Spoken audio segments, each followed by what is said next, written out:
वैसे तो आज पवन सिंह के भाई का रघु सिंह का शादी है, तो बहुत सारा वीडियो आपके सामने आ रहा होगा कि होटल ये है वो है, सजावट बहुत सारा वीडियो है।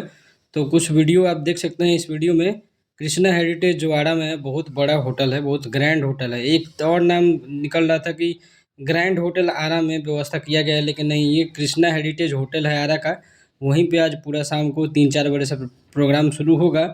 और जैसे कि पहले भी पता है आप लोगों को कि इनकी दो भाइयों की शादी है। एक भाई हैं रघु सिंह, जिनकी हल्दी सेरेमनी है, बहुत सारा फोटोज आप देख सकते हैं। उनके वाइफ का भी प्यारा सा फोटो है। और ये शादी इसलिए भी ज़्यादा स्पेशल इसलिए हो रहा है क्योंकि अभी तक आप लोगों ने पवन सिंह को देखा होगा दूसरे के इवेंट में, लगातार कई दिनों से उनके घर में कोई शादी का तो वीडियो आ नहीं रहा है। ना ही पवन सिंह कहीं अपने घर के इवेंट का कोई वीडियो आ रहा था। तो पहली बार ऐसा हो रहा है कि काफ़ी दिनों के बाद जो है पवन सिंह के घर में दो दो भाइयों की शादी है एक साथ, चचेरे भाई। और उनकी शादी का वीडियो बहुत सारा आ रहा है, हल्दी सेरेमनी का डांस वांस हर चीज़।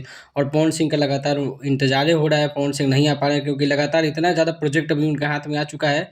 चाहे बॉलीवुड हो चाहे भोजपुरी हो, बहुत सारा गाना लगातार पाइपलाइन में फंसा हुआ है, जिसके चलते पवन सिंह ज़्यादा बिजी हैं। तो आज बहुत सारा वीडियो आएगा, पवन सिंह भी होंगे, सब्सक्राइब जरूर करें।